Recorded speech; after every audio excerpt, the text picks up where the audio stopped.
Toujours la recherche de mesures manquantes, un troisième exemple, à partir du volume d'un prisme cette fois-ci.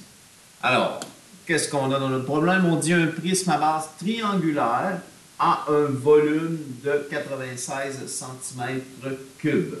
La mesure de la hauteur et celle de la base des triangles de ce prisme sont respectivement 6 et 4 cm.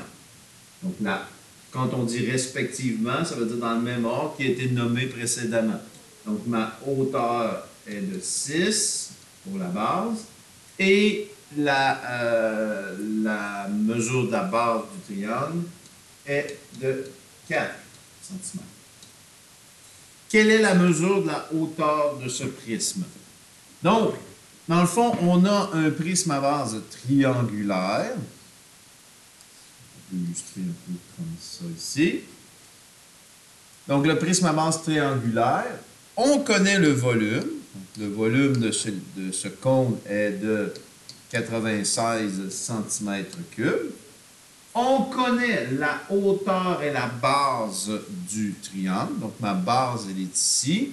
Je sais que la base ici mesure 4 cm et que la hauteur ici du triangle formant la base est égale à 6 cm.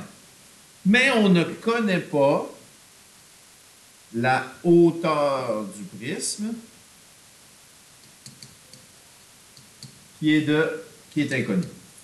Donc, la hauteur, on se rappelle du prisme, c'est la distance qui sépare les deux bases. Donc, il faut savoir qu'ici, il y a une deuxième base là, qui est comme cachée ici en arrière. Donc, je ne l'ajouterai pas vraiment là, pour ne pas surcharger le dessin, mais c'est la distance entre mes deux bases. Alors, puisqu'on connaît le volume du prisme, on va travailler avec la formule du volume du prisme, justement. Donc, volume du prisme, c'est l'aire de la base fois la hauteur de mon prisme. Et donc, l'aire de la base, ici, puisqu'on a un triangle, donc la base est un triangle, qui mesure 4 cm ici, de base, et qui a une hauteur de 6 cm. Donc, l'aire d'un triangle, c'est la mesure de la base du triangle fois la hauteur du triangle, divisé par 2. Donc, mon aire de base sera de 4 fois mon 6 cm, ici divisé par 2. Donc, l'aire de base, 4 fois 6, 24, divisé par 2, 12 cm, ici, carré. Donc, mon aire de base est de 12 cm. On va ramener cette valeur-là dans ma formule principale.